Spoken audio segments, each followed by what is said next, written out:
It's Two on the Aisle with me, Charles Gross, and Leslie Hoban Blake. Tonight, reviews of The Waverly Gallery, The Ferryman, Mother of the Maid, and SAKINA'S Restaurant. Ladies and gentlemen, welcome to Two on the Aisle. And hello again, Leslie. Hi, Charlie. Well, It seems like we just did this, doesn't it? 2 weeks ago, yes. Not even, a week ago. And we've got a really nice match today. Yeah, I think so. This one deals, this is the Waverly Gallery, brings comedian Elaine Maid back to the Golden Theater, where years ago she starred with Mike Nichols. In Nichols and May. Nichols and May, who also, I think he went on to have a career as a director. Oh, did he really? I'll have to look him up on Google. That. Yeah, right. Well, now she's back in the Waverly Gallery, a play that I found very timely. Because I have an elderly parent who's going through something similar. Yep. May is an elderly woman. She is active. She runs an art gallery, but she is slowly losing herself to dementia. I mean, she's literally losing her mind. And you see her deterioration and the effect that it has on her family. And because she's so independent, she fights against it so hard Right. that everybody suffers. And it's really...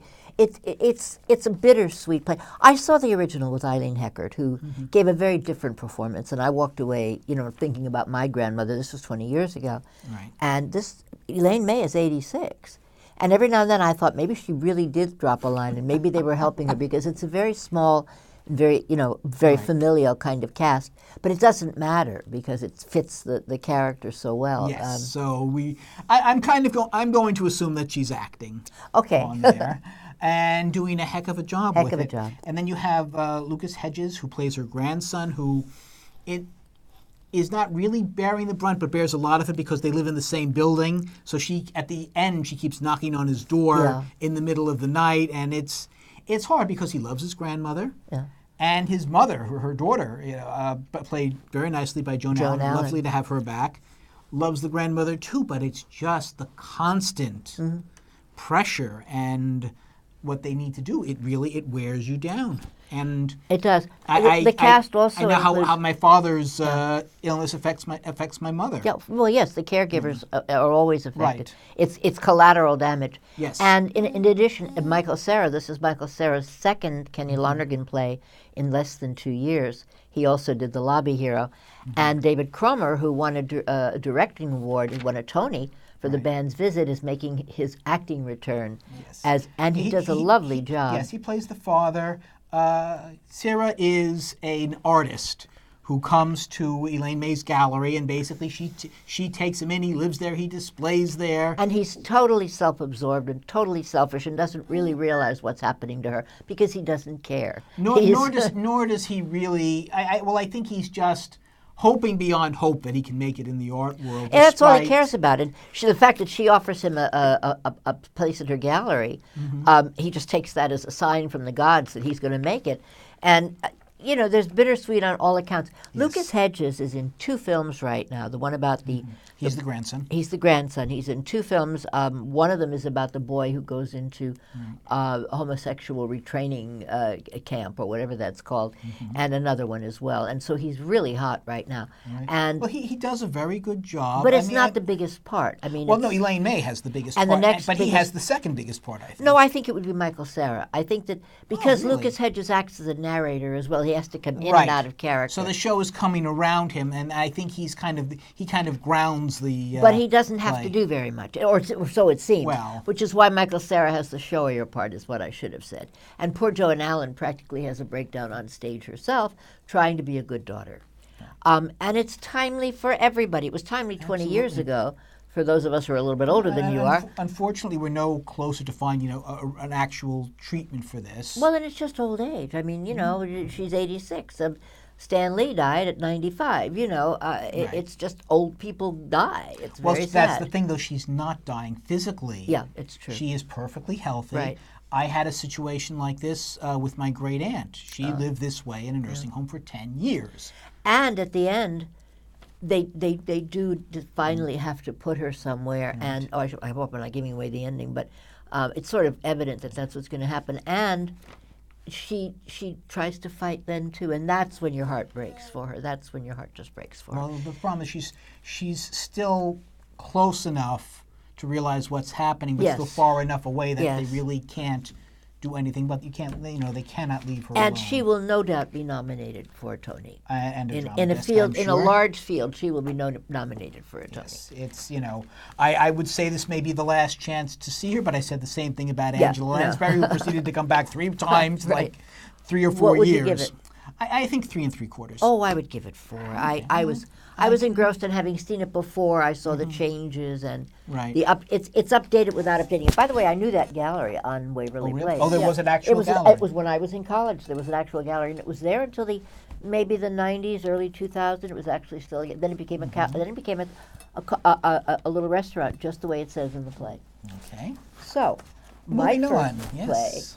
play, we go from a cast of 5 to a cast of 24. And, a preponderance of them are Brits and Irish actors who played their roles in London, and one of them even won an Olivier. Interestingly enough, she's the wife of the author. Jez Butterworth, who also wrote Jerusalem, which won a couple of awards when it was here. Yes. And Sam Mendes, who is a very well-known director, have brought us Yes. this sprawling, glorious mess of an Irish play with the influences of O'Neill and the influences of John Millington Synge, and if I could be so, John Steinbeck as well. Written by an Englishman, Butterworth was an Englishman, about Ireland in 1981 in the rural countryside in Northern Ireland. And of course, it's just before the IRA starts the bombings. It's at the time of the hunger strikes. And there's a family. We see a scene at the beginning, and it looks like a scene out of one of those 1940s movies where they send somebody off to do a deed he doesn't want to have to do. It turns out he's a priest. And he brings to the Carney family the news of what actually happened to the younger brother, who was an IRA member. And the older brother was an IRA member who retired and moved into this countryside and is a farmer, and he's happy, and he's got 7 children. And he's and plus an extended family. There are aunts and uncles. And his brother's wife. We don't know if he's a late brother yet or not. Well, But then we find out that his Yeah. body has been found in the bog, and then it becomes who killed him, and if the IRA killed him, what does it mean? And in the middle of all that, we get stuff about Bobby Sands, and we have an auntie looking out the window, and her name is Auntie Maggie Far Away, which Right. tells you her mind is gone, and she's the one who hears banshees. And this is the thing. It goes out of being a contemporary family at that point, 1981, to back to Millington Synge with the banshees and the unburied children, and then it comes back forward to O'Neill, and we get the wife, Mary, whose name is also Mary, who's Mary Tyrone. She comes down from the stairs, and then she goes back up again, and she has an illness which may or may not be real. Right. She's had 7 children, which to me is an illness enough. And but, then you we know. also get a history from one of the aunts, what happened in the early Yes, 1900s. that's Aunt Pat, who's an IRA supporter, firm Right. IRA supporter, Right. would And gladly the die family, for it's them. it's basically it's 2 things. It's what has the IRA done or not done. Right. What are they asking of the family Right. now? That's a major part of the play. But the other part of the play, and this is I think what makes it so wonderful, is them as a family and their interactions They are and phenomenal. how everything is woven together. And in what is apparently being considered the greatest theater effect since The Lion King, there is a live baby. Yes, on the stage, played an by 3 actual- different babies, depending on which performance you go to.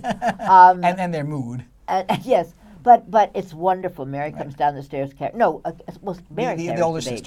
sister. The The older older sister, sister right, carries the right, baby, and the And then they baby- take it back upstairs. The one that we saw is adorable. I'm sure they're all and, adorable. I'm sure they have to be. That's part of the. You know, and he just looked around and he didn't cry or she didn't cry. I think it's a he. Given all of that, there are Yes. so many Irish cliches in this play. I mean, Oh. it's the drinking, and they start with the drinking. They give the baby something to quiet it, and everybody gets a drink, and you know me and the drinking thing. I But do. it fits here so beautifully. I mean, it's they're just passing. They make their own because they're growing barley, so they grow barley to make the whiskey. And then another cliche is the auntie looking out the window, and the faraway banshees. And the IRA has become a cliche, in the last 20 years. I guess so. But there haven't been. I can recall one other play we saw with the IRA involved in it, and I feel this one is much better. The IRA is a part of it, but I don't feel it's cliched. in this Oh, particular no, instant. well, no, because it's absolutely active at this particular time. Right? It's- And because of the way it's handled, and again, how they can sift that in with the family. well, he was an IRA member Yes, himself. he was, as was his brother. And they would all be supportive of it. And they still have contacts there. Well, that's part of the play. They're not sure they want to support whether they want to continue supporting the IRA. But they're not. He's not active. He wants Right. to keep it separate from his life. That's the Yes. thing. And you can't. You couldn't be apolitical in Ireland at a certain time. You just could not be. Lives were on the line. Kids would walk down the street and get killed. The British soldiers were in the street everywhere. That's why they lived in the countryside. So they lived this bucolic life as if nothing were going on at all. Except that some of the younger ones are being recruited and are actually helping out. We find that out later. Yes, we find that out later. So, yeah, go ahead. To quote another cliche, every time they think where they're out, Yes, they get dragged pulled back in. And I must say, just briefly, that the young woman playing Caitlin, who is, as I say, Jez Butterworth's wife, and her name is, I'm going to find it, Laura Donnelly. I didn't know anybody could cry that much on stage, for real. I mean, there are tears and snot and everything else that comes with crying all over the stage when she works. And Paddy Considine, this is who plays the father. It's his stage debut. Yeah, We know him from films. He's been in many, many films. But again, he's kind of the center of this whole. It is. It's about him. Of this. But it's about all of them in their own time. Yes, but So- he's the one who everything revolves around. Right. He's kind of the glue that holds everything together, and he's the one who's going to have to make some very hard Right. choices. And the just quickly, the Steinbeckian thing is a wonderful character named Tom. I can't read my own writing. I'm assuming it's not Jode. No. He's screw it. Kettle. Thank you. And they always call him Tom Kettle. He's the only Britisher in the thing, and he lives on the farm, and that makes them suspect. But he's weak in the mind, and you think of Lenny in Of Mice and Men. Okay. Well, I did. I didn't. I but did. The minute I saw what was happening, and knew something was going to happen, I worried for the baby. But what would you give it? I think 4 would be appropriate. It's a 3-hour play. It doesn't feel like 3 hours. It's constantly keeps you, whatever it's doing. And then you think about cliches later. You don't think about them at the time. I would say 4.5. I really liked it a lot. Okay. A lot. A lot? Yes, a lot. Well, here she is, boys. Here she is, world.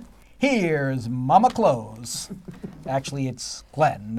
And it's close, but right, that's but okay. Close enough. Yes, close enough. All right, and this is the mother of the maid. Glenn Close plays Joan of Arc's Tells you mother. the whole story in the title, doesn't it? Yes, the mother of the maid, and this is Joan of Arc's story, and we do see Joan, but primarily through her family, namely her mother, her father, and her brother. And we see them at the beginning, and Joan seems to be very popular because there was a punk rock musical At the Public Theater. at the Public where Which this you is and I playing. liked better than most people did. Right, and then there was I think disappointing is a Yes. good word, revival That's a kind word. of Bernard Shaw's Joan of Arc. Starring Condola Rashad. Richard, yes. And of the 3, I would have to say this was the most interesting and most entertaining And the one I best saw. Jones, Grace Van Patten. For Well, me, you see, she that- is a that was child. She comes interesting. across as a child. Right. And I was thinking when I saw her, they have her clean at least until the end, but Yes. then again, she would be.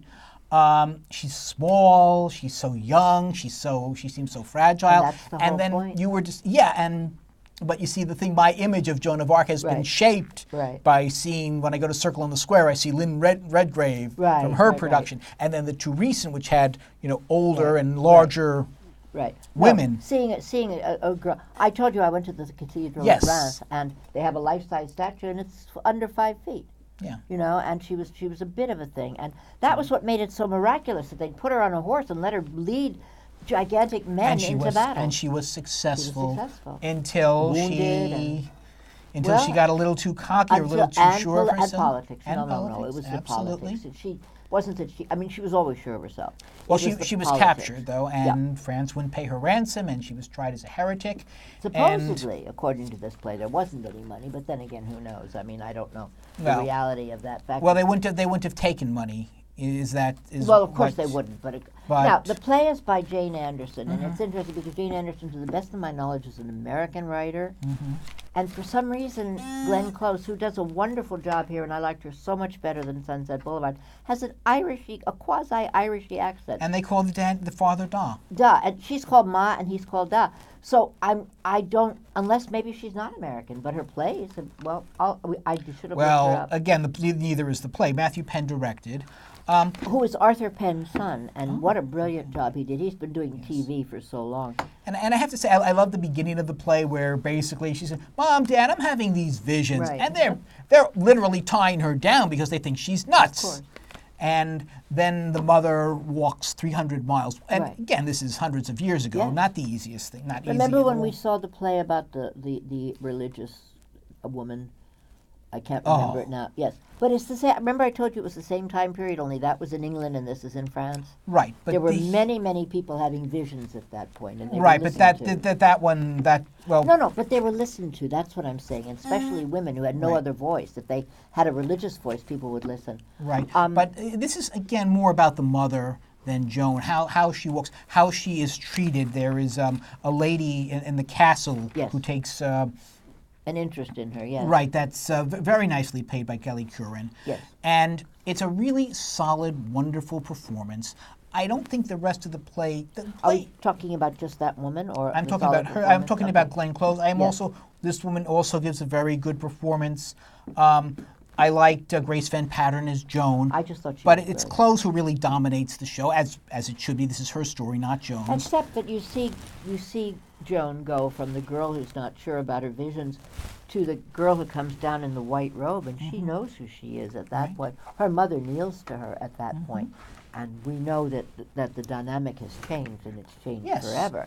That's a brilliant Yes, piece. Of, except that when Joan is captured, then she wants her Mama mommy. has to take. She wants her yes, mommy. You know. Mom has to take the point again, and again go through all these hardships. I mean, imagine traveling in those days, and she is able to get Joan cleared. Unfortunately, unlike in the Shaw play, she doesn't have the dream, hundreds of No, years later, that's right. and She's watch Joan gone. become a saint. We don't have that scene here, but it's a real strong mother-daughter And I must say, relationship. I did find that the play in some cases could be a little slow, at least for me at times, which I was disappointed with.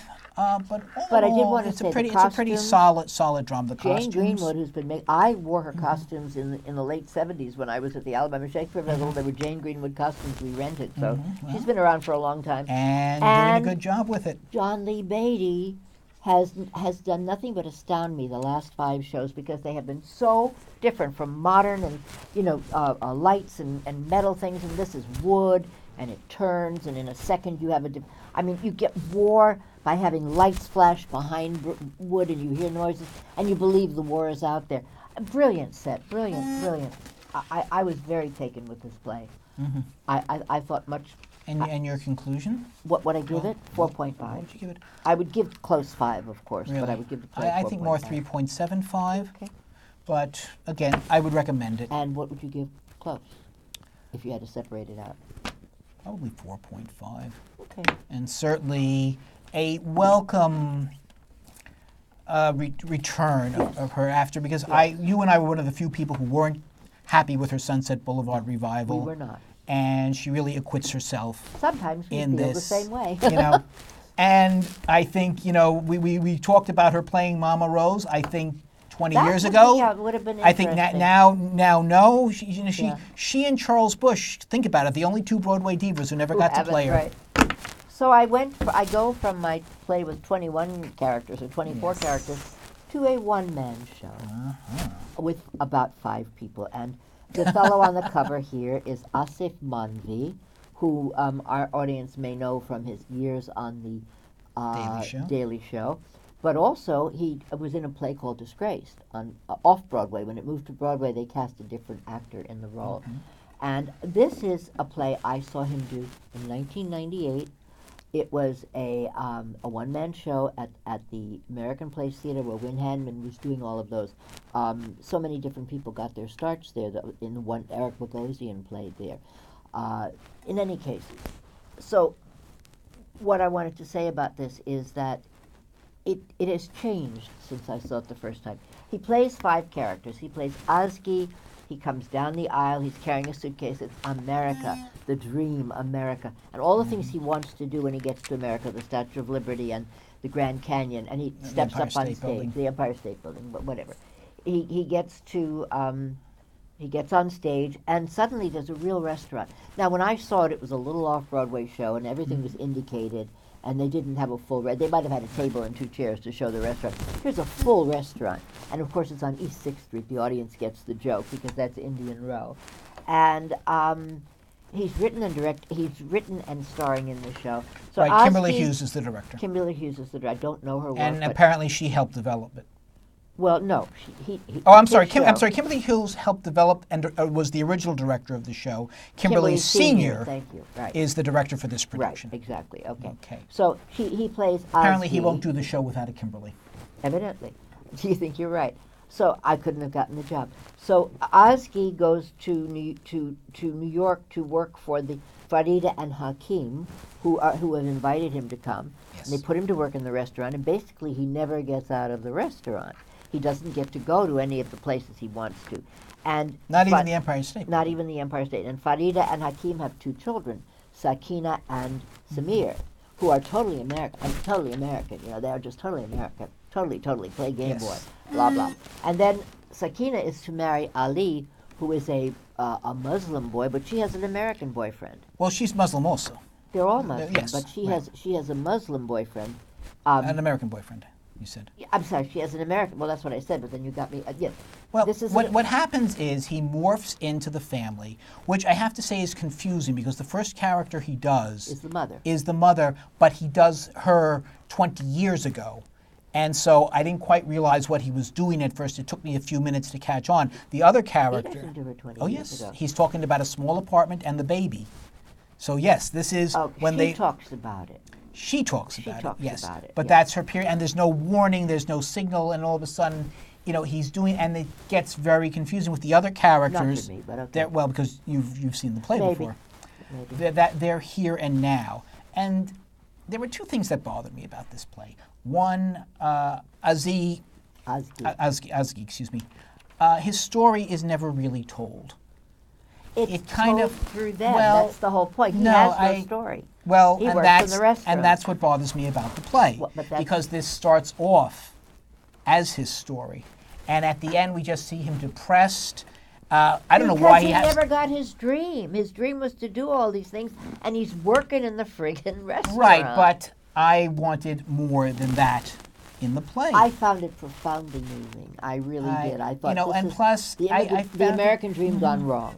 Yeah, and which I found very depressing. And none of these characters, I mean, they obviously have had a success, but even Yeah. the father, who's a very successful businessman now, they all seem miserable. And I'm thinking, there's got to be something good Well, about that's, this. That's interesting. Okay, And, that part, what you you're know, saying here is right. nothing.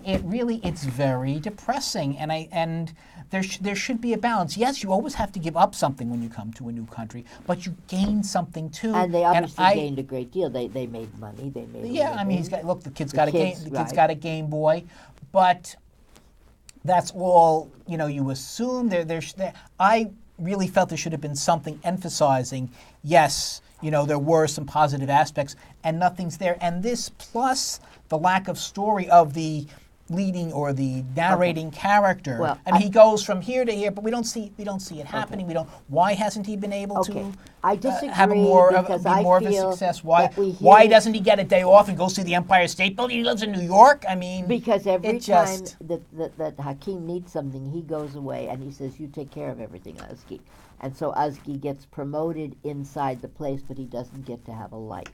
He never has a girlfriend that we know of. He never has any kind of outside we don't know life. what his life is Well, because we know he's that he too busy works in the portraying restaurant. the life of his employer and his family. Okay, no, you're criticizing the shape of the play. Yes, and I'm saying I am. that the story for me is perfectly obvious No, and very sad. Yes, I'll agree with you on the sad And part. we used to go to a diner in Chelsea that had Mexican waiters, and those guys lived 5 to 7 in a room in Long Island City.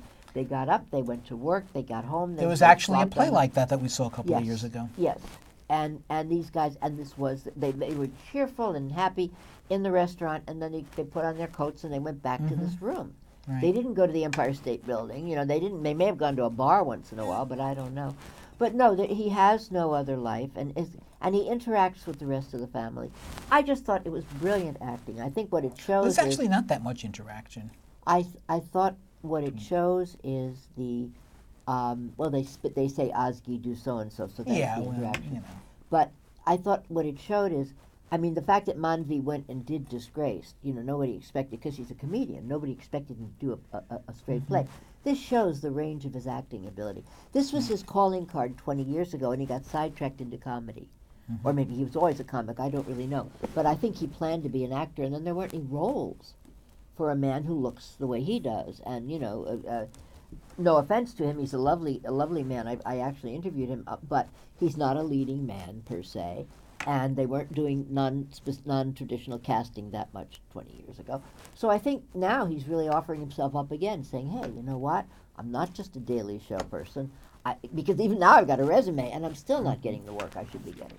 That's what I think, anyway. Well, Audible maybe on. that's another play. Maybe Audible has sponsored this down Right. at the Minetta Lane Theater, and I must say that this is. They also the Harry Clark play with Billy Crudup. They're taping it as well for performances on TV and on Audible book.